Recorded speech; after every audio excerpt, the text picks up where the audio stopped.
So when I'm thinking of Bhakti Tirtha Maharaj, then I'm thinking of a saintly person. I'm thinking of a sadhu.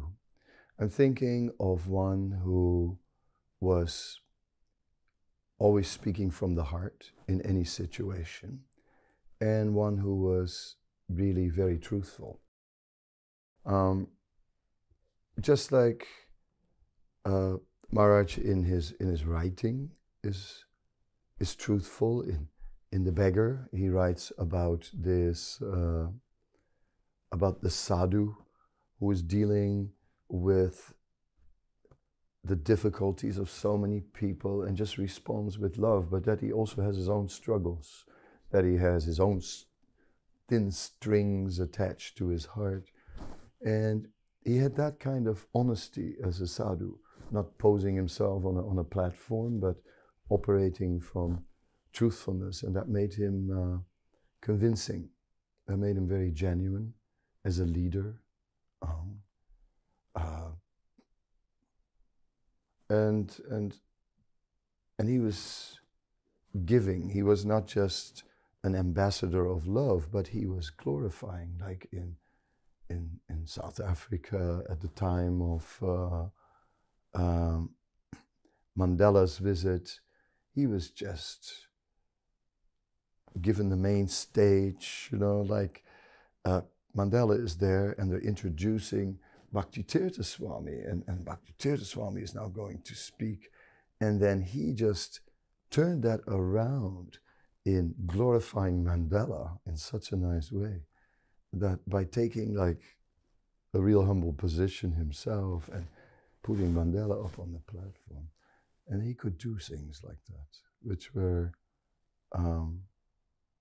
which would touch people's heart beyond our movement, because of his genuine nature, his truthfulness, his humility, and really approaching every situation from the heart.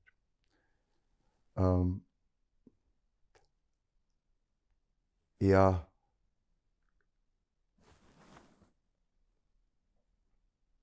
We did a lot of kirtan together. When I had taken sannyas, just taken sannyas, and I was walking with my danda, then I was dancing a bit with the danda, and then he showed me how to do it. He took my danda and he did this dance with it, which was something, you know, I still can't do, I think.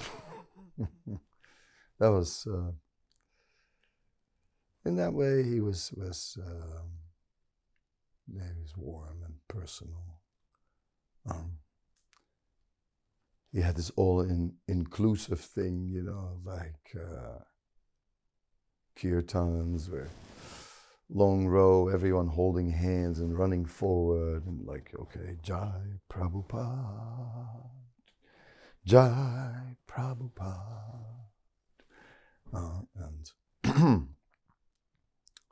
because those were the days when Ratha Yatras would end with big final kirtans that the Swamis would have to lead, right? And he was always there for such things, you know, like. He had that sense of being a spiritual leader and taking responsibility for the community of devotees, very much so. He was not just an individual who was going his own way, although he was very individualistic. You know, he started his institute in Washington, and at that time it was like, nobody did anything like that, start their own different parallel organization.